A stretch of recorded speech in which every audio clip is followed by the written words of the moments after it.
This is a demo of how to get started with Velvet for non-engineers. I'm Emma, one of the founders of Velvet, and I'm not an engineer, but I still want access to all of the data inside of our system. And with Velvet, I get access to everything without needing to ask my CTO, Chris, for help.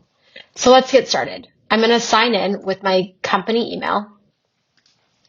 I'll make sure that I'm looking at the right organization. And today I'm going to show you our demo workspace because it already has test data loaded in.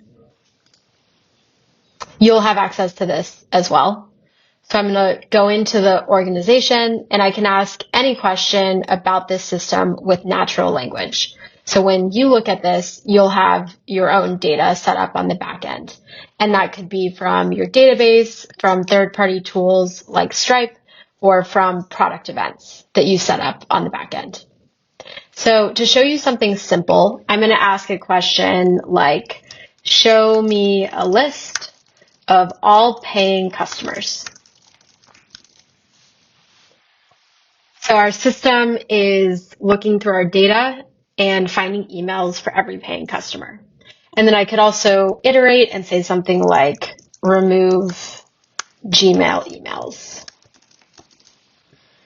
And so it's going to go through and update the data table based on that request. And here, this is SQL that's getting written for you with AI, but you can also modify this directly if you wanted to, and then rerun it.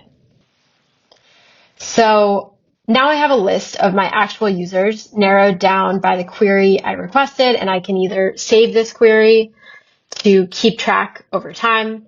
I can rerun it and modify it. I can download a CSV, and I can even turn this query into an API endpoint and use that in other third-party tools or directly in my product. Additionally, I can ask an analytics question. So something like, how many paying users do I have?